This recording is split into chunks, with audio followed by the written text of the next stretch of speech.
Kaylee Cuoco and Sam Claflin star in the MGM Plus original series, Vanished. When the man Alice loves disappears on a train to the south of France, every romantic memory becomes evidence. Every intimate detail, a potential threat. She thought she knew everything about him, but she may not even know his real name. 4-part thriller Vanished premieres February 1st on MGM Plus. Finding the truth is a dangerous affair. So I've got a question for you because I don't know if you've experienced this yet, but in my opinion, there's two types of people right now in business. Either they're fearful of AI or they're all in, right? Curious and kind of playing with it.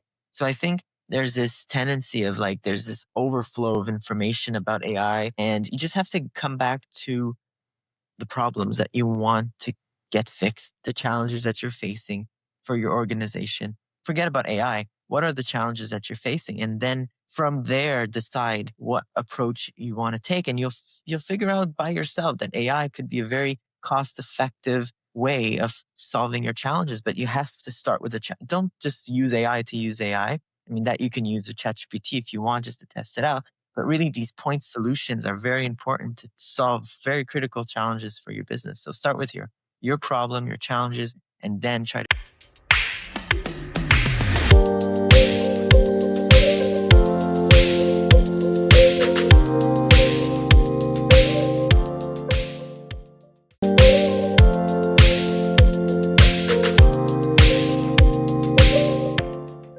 Hi, I'm Kristy. I'm your host for Inside the C-Suite, where execs get real about leadership, impact, and what it truly takes to make high-stake decisions.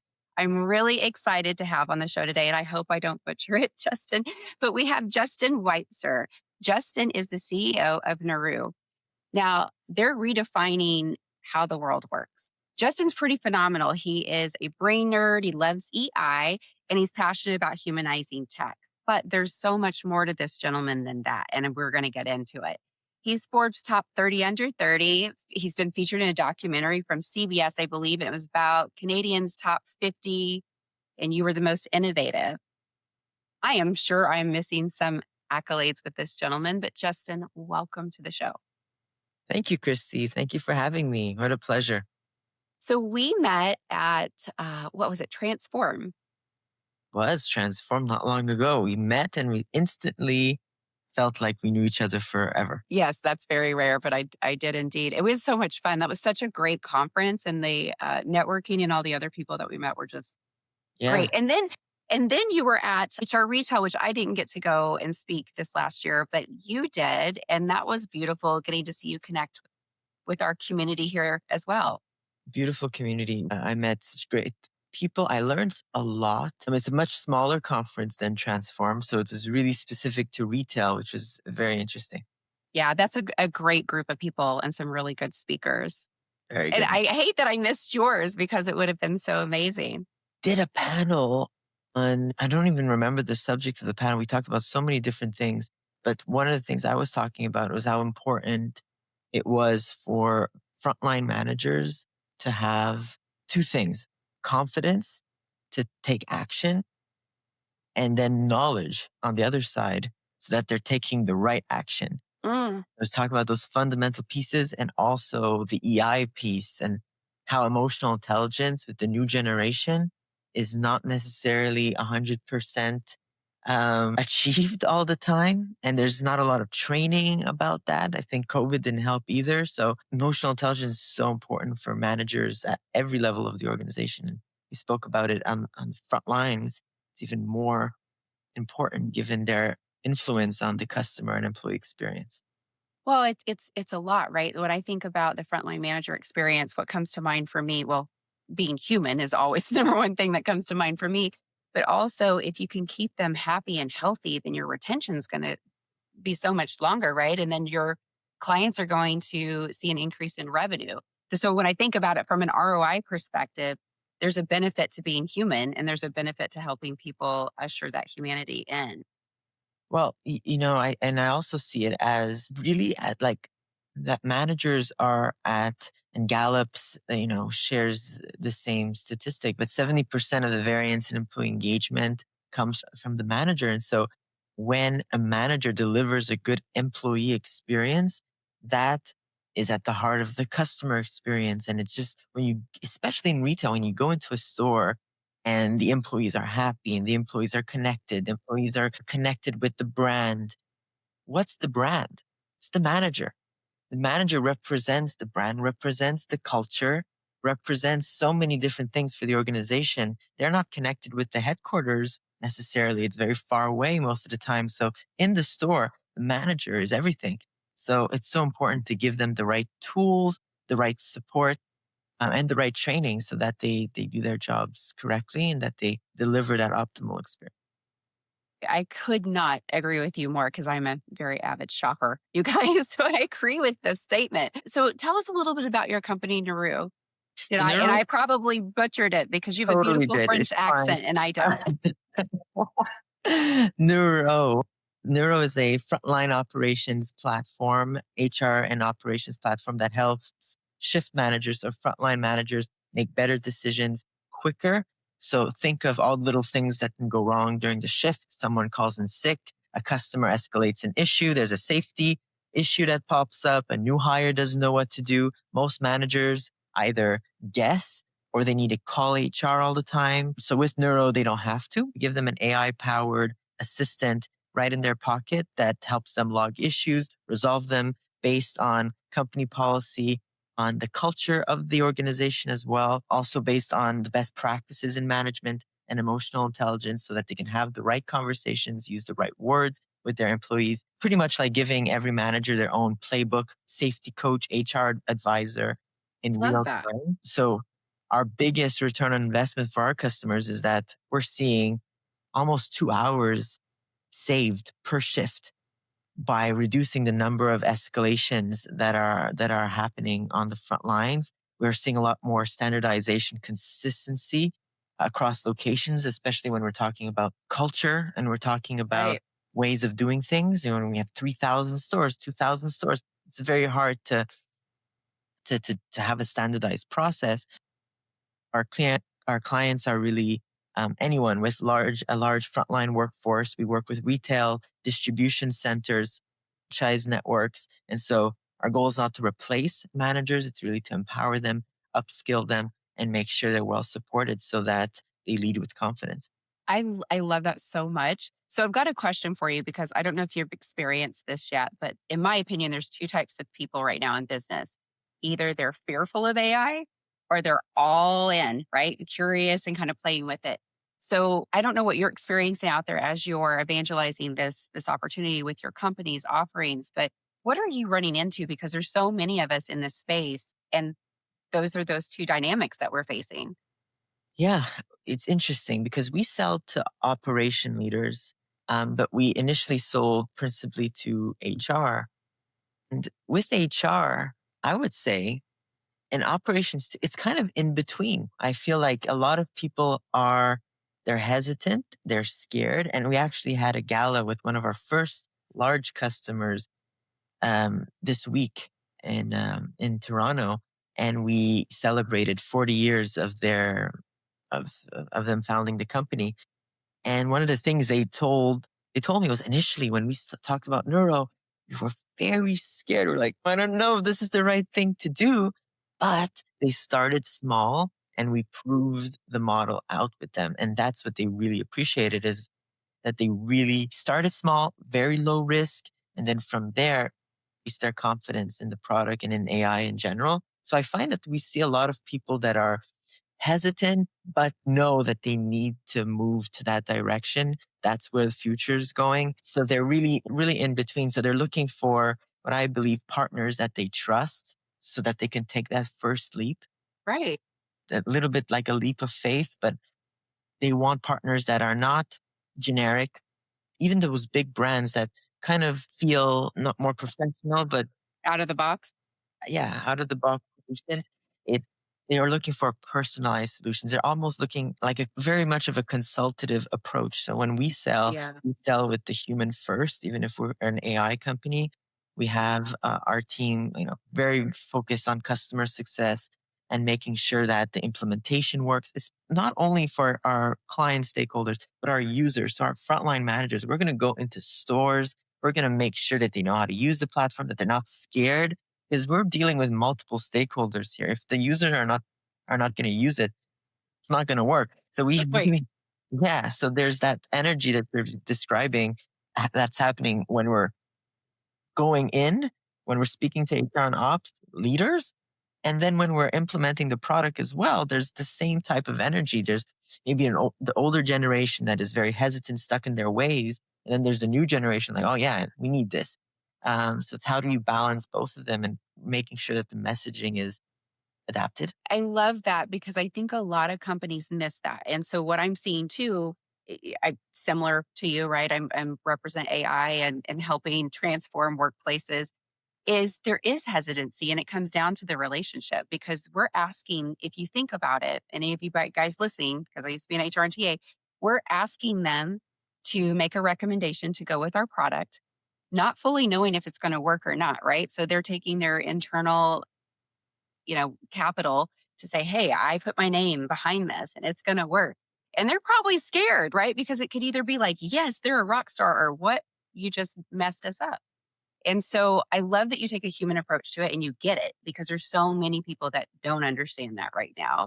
And the other thing, and I'm curious if you heard this at the conferences, but for the past 2 years, I've heard this consistently. Yeah, our board, our CEO, they said everybody's got to adopt AI. Well, okay, that's sales and marketing, that's recruitment, that's HR. And so they're all scrambling. And then you have some of these stakeholders that the other thing too is I said, okay, so you hear that, and I'll say, okay, what did you like about the conference? How was it for you? I always want to know because I want to know, like, when I go back, is it resonating with the audience that I want to meet with? Right. And I heard everyone says they have AI. I think it's but they'll say like, yeah, I don't think it's true. I don't think they all have AI. And I said, you know what? I think you're right because there's automation. There's so many different variances, but everybody marketing wise is like AI, right? And now it's AI agents and it's AI assistants and we can dress it up and put lipstick on it. But at the end of the day, they're confused. So they're looking for a partner to walk beside them. Yeah. And like tiptoe the approach, which I think is perfect. And it's just a proof that is Transform. I don't know if you were there last year, but last year at Transform in Vegas, they were barely talking about AI. I was in there talking about AI. I was like, oh, I don't know about that. And maybe one or two conferences, really. And the dramatic shift that we saw this year, where there was any conference or talk that was not speaking about AI, I mean, the shift is huge. So I think there's this tendency of like, there's this overflow of information about AI, and you just have to come back to the problems that you want to get fixed, the problems that you have, the challenges that you're facing for your organization. Forget about AI. What are the challenges that you're facing? And then from there, decide what approach you want to take. And you'll figure out by yourself that AI could be a very cost effective way of solving your challenges, but you have to start with don't just use AI to use AI. I mean, that you can use the ChatGPT if you want just to test it out. But really, these point solutions are very important to solve very critical challenges for your business. So start with your problem, your challenges, and then try to find the right point solutions to solve them. I think that's very, very wise advice. And a lot of people get overwhelmed. If you get a really good salesperson, and there's so many of them out there, you're going to be bamboozled. And the next thing you know, you're like, wait, what did I just buy? It Yeah. didn't actually fix my problems. So yeah, just go back to the basics. So Justin, I am going to call the elephant in the room. You are a young CEO. You are a wise CEO, but you're a young CEO. And I know within our multi generational workforce these days, right, there is ageism going on and there's like perceptions. And I'm just curious how that's impacted you being a young, dynamic CEO in the market. Yeah. So I was technically a CEO or leading a company I started when I was 18 years old. So I've experienced a lot of that. I would say what I did to balance it out and to compensate is to really build a board almost of advisors around me, starting with my family that could advise me on certain things, like a council of truth or council of confidence. It's so important because a lot of people are going to tell you all kinds of different things, but you have to come back to who you trust to guide you in the right direction. I think one of the biggest things that we experience when we're younger CEO or leading any type of initiative, to be honest with you, is confidence. And I talked about that before, but you're faced with almost imposter syndrome. You're faced with confidence issues or like, do I know what I'm doing? Like the biggest thing for entrepreneurs is your gut feeling on product, on design, on marketing, on sales. Your gut feeling is so important. And yet you doubt it all the time. You doubt Mm. it all the time because you're like, but I don't know. I'm just 23 or I'm just 27 now. I mean, I might not be the best person. So then you ask around and sometimes you ask too much and then you spin out of control and you're like, you're not, I would say you're not providing a clear path for your organization. So I think if you're in a position to lead your company, there's a reason for that. And you have to reinforce that and build your confidence either through coaching, either through therapy sometimes, or through this truth council that you can build around you that can really provide you with that you're doing the right thing or you're doing the wrong thing, but at least, providing you with some direction. Because if not, you might spin out of control with all your thoughts and all these decisions that you have to take. So I would say those are the biggest challenges that I've been facing is making sure that on one side I have the right people around me that might be older, that might be more experienced, whatever. And on the other side, being able to trust your gut feeling and move forward and make mistakes. And it's okay to make mistakes and just learn from them and then iterate like in anything in life, just moving forward, making those mistakes and just learning from them. So I think there's a balance to be had between just constantly listening to the people around you and taking action. And that's the big struggle that I'm seeing. That's Thank you for being so transparent because I don't know that I would have gotten such a transparent answer from anyone else in your shoes. You have an amazing background. I was even in awe. I'd love to hear a little bit about where this heart for people came from and kind of how it played into your education. You have an amazing background educationally wise. I mean, this Canadian top innovator, like you're on a documentary. Please tell us more. Oh, very loaded question. I think I was Yes. very fortunate to be um, to be offered great opportunities to perform. I always see it as when you have opportunities on the table, you take them. And I think Mhm. that's Richard Branson that once said that in one of his books. When you have an opportunity, you say yes, and then you figure out how to do it later. And I was very, very fortunate to be in situations where I was offered opportunities that Mhm. I took. And one of the first opportunity, well, not maybe not the first, because initially, early on, I was in the music industry and I was a singer and I was a performer and I was in that Okay, stage. wait, what? Yeah, I was. Sing a little dance, sing a little Oh yeah, song. I was in that industry and I was very in hyper stress situations, like TV kind of situations, and learning songs by heart, and it was very, I mean, a lot of pressure for somebody at 13 years old, doing that.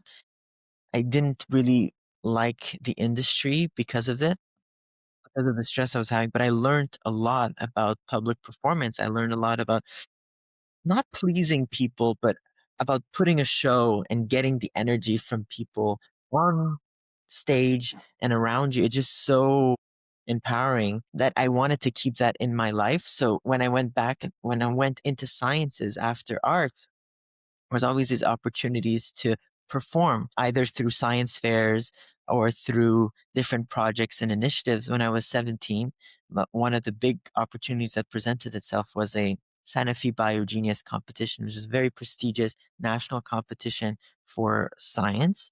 And it was an opportunity to put high schoolers in contact with professional laboratories to do a research project, a real live research project with them. Opportunities like that, again, I had Mm. this council of professors at my school, and I was like, is this really a good opportunity for me? It's going to take time away from my studies. It's going to, it's maybe going to impact my grades. Is it really a good thing for me to do? And they're like, when you have opportunities like that, I think you should just try and see what happens. And that's what I did.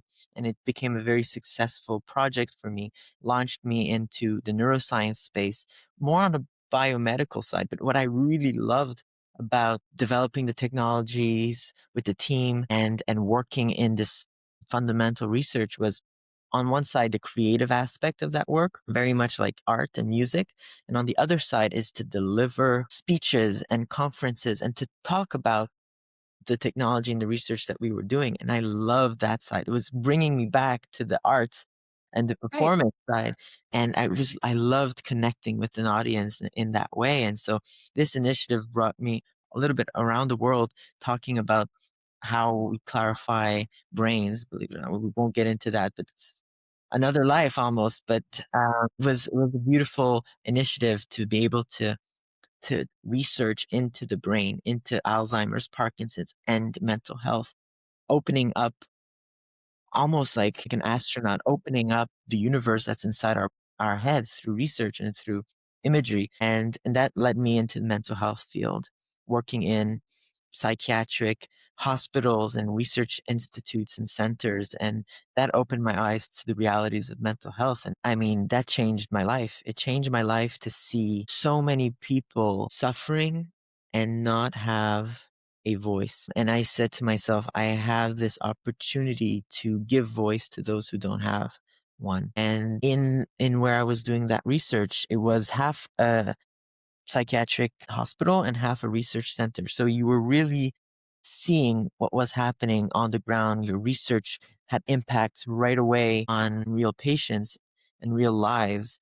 And that really shifted my life completely. It was like, okay, there's a bigger purpose for me on this planet. Even than research, it was almost like I had to dedicate my life to giving people like this a voice and making sure that it's not a stigmatized. It still is very much stigmatized, but a lot Yes, less it than is. it was when I started, and it's getting better and better. But it was a big one for me to make sure. One of my first initiatives in that space is a non-for-profit that gave students a chance to express themselves anonymously through a journal, like a the first it was the first mental health journal in French Canada. We're giving almost like we're getting testimonials from different students, and we had a research team that researched the different issues that were going Hmm. on. We had another research team brought in statistics, and then we built these articles and these podcasts and these content that would show people that they were not alone facing these issues.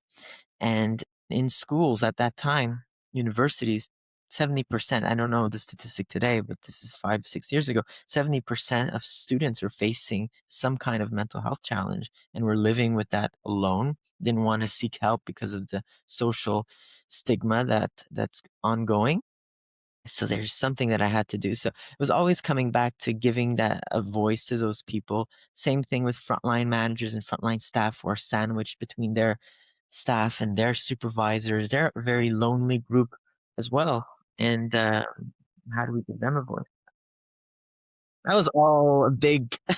I just want to jump over to Canada and give you a big hug right now because I do these interviews because I want to elevate voices and leaders that are doing amazing things in our community.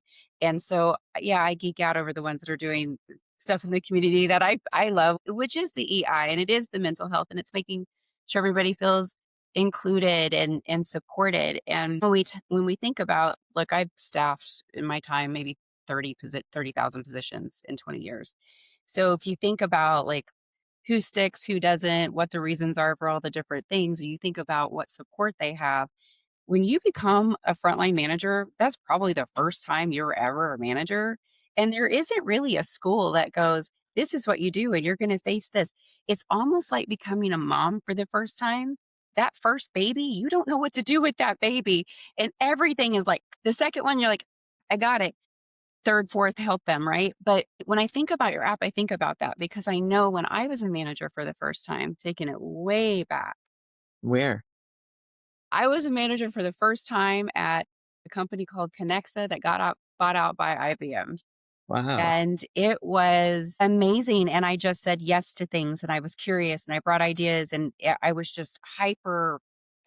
Just loved it. But I had no training. I had no coaching. I wasn't real sure how to deal with the things that came up at me as a first time manager from, people missing work or lying or the sexual harassment, like different things that happen. Like no one prepares you for in the moment this is going to happen.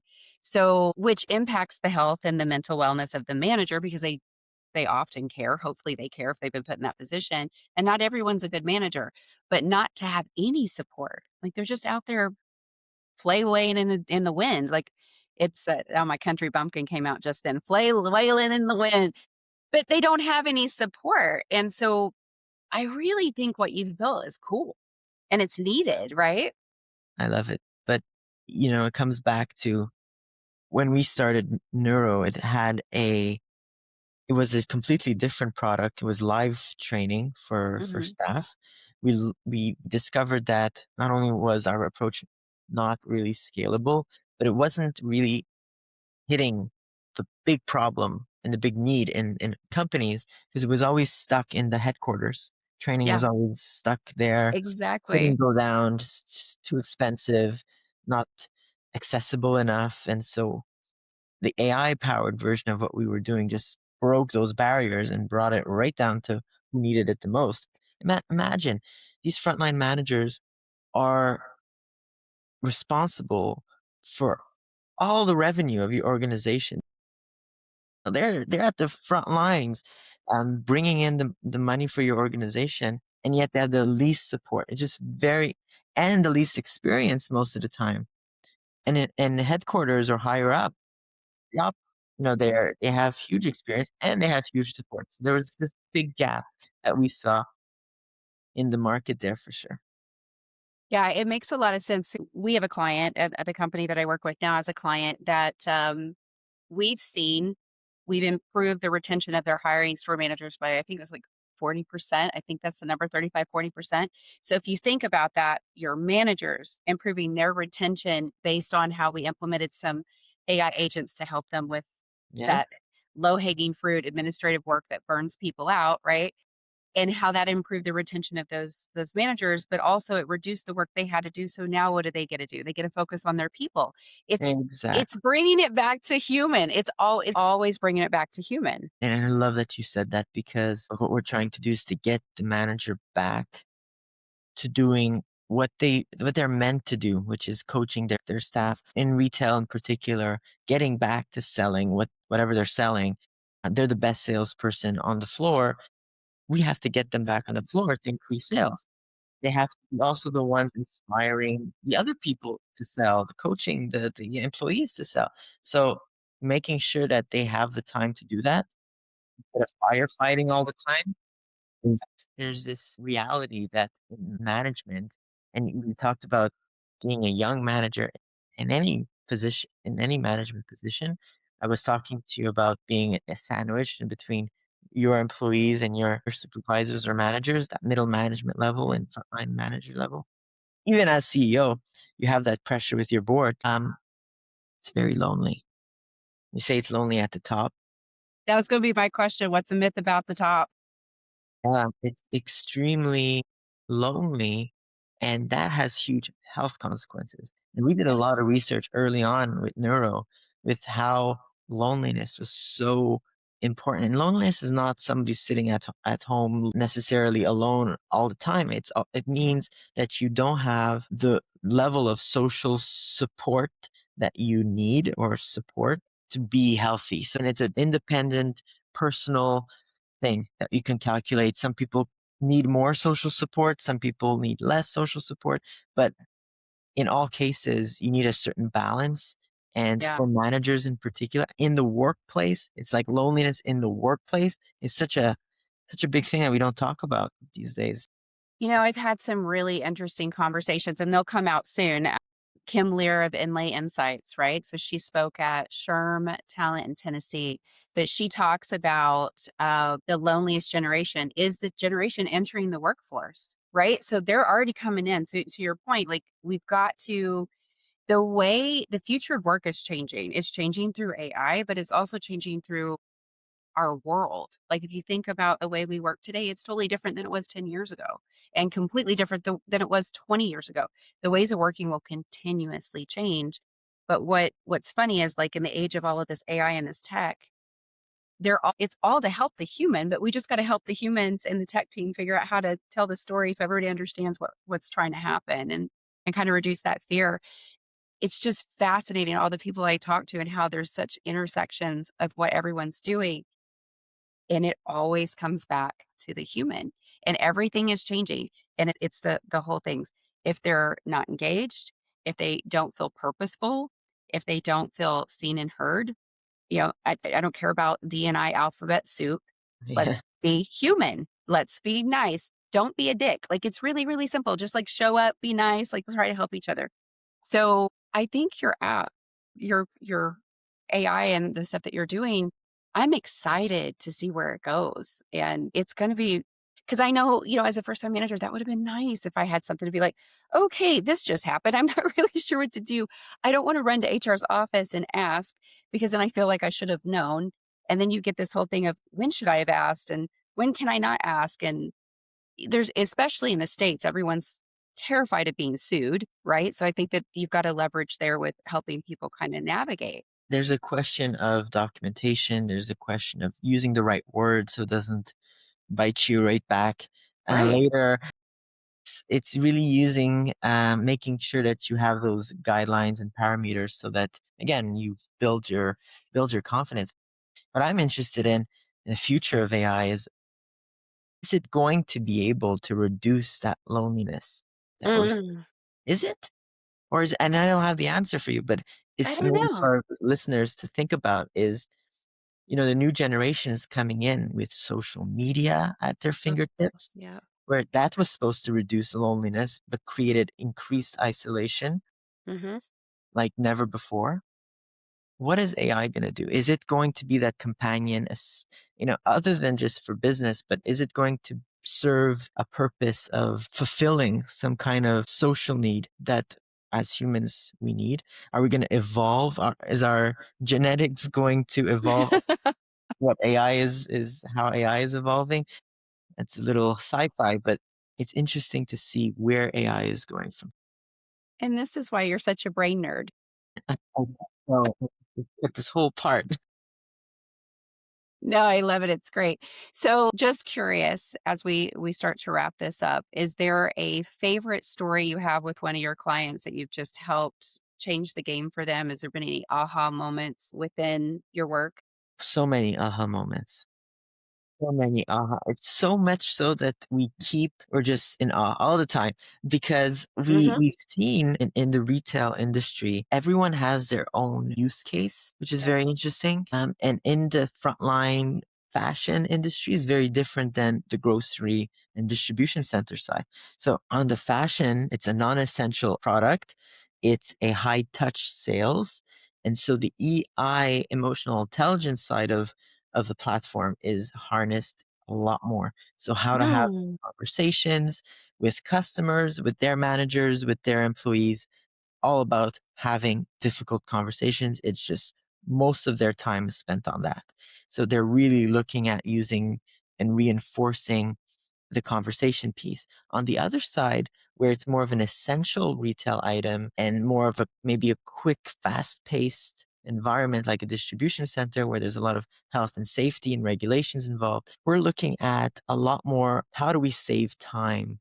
It comes back to like really reducing, making sure that there's automations in place to not replace the manager with the tasks that take them a lot of time, making sure that their shift management is done flawlessly. So we're looking at really different ways that we're supporting the manager and the different realities, different managers. So for us, it was, aha, we're not going to apply the same thing for everyone.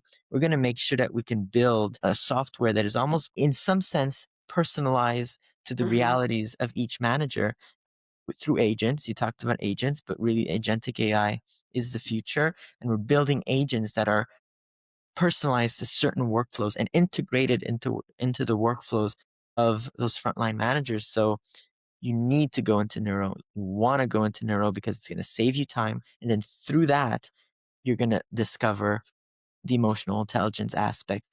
Because sometimes you don't go in through that. You're going to go in through your typical workflows and then discover the different aspects of the platform. Really thinking about the product in that sense and making sure that it's all encompassing for the frontline manager. And again, what I believe, I say again, but I don't think I mentioned it, but what I think the biggest competitive advantage is going to be for AI solutions and point solutions is design.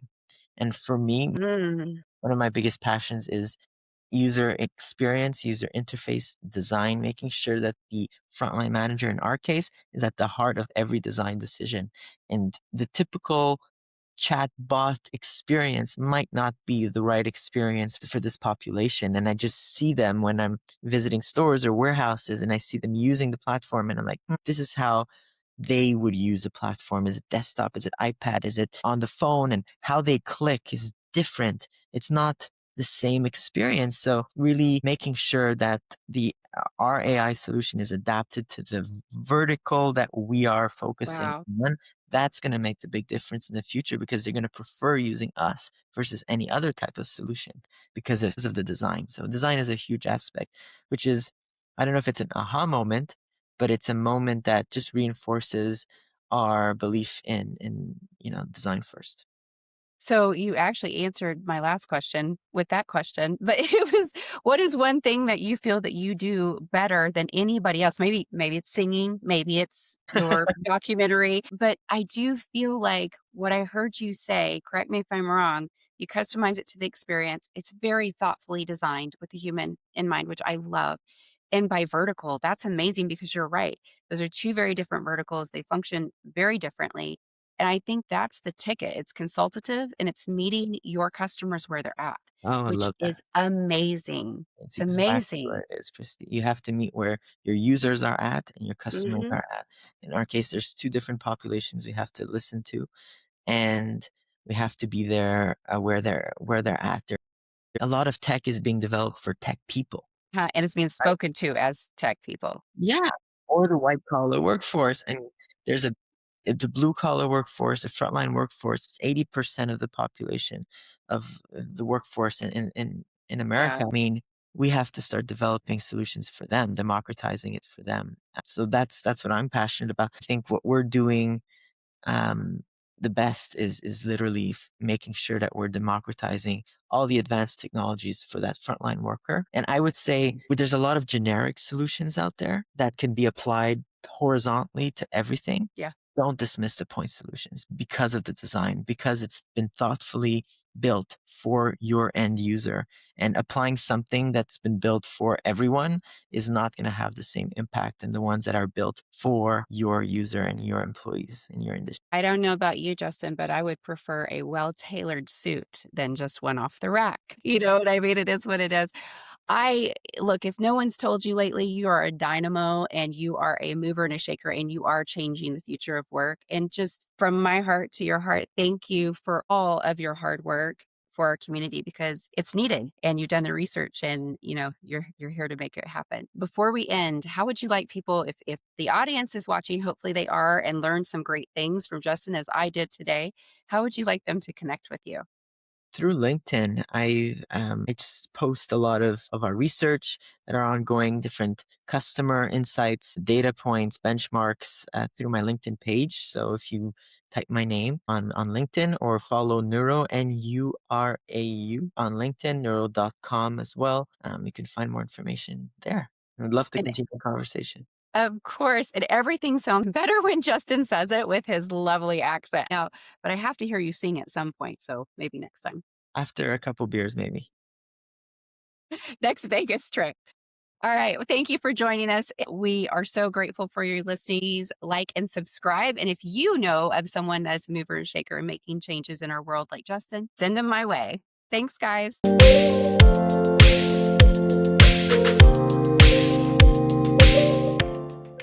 Well, the holidays have come and gone once again, but if you've forgotten to get that special someone in your life a gift, well, Mint Mobile is extending their holiday offer of half off unlimited wireless. So here's the idea. You get it now, you call it an early present for next year. What do you have to lose?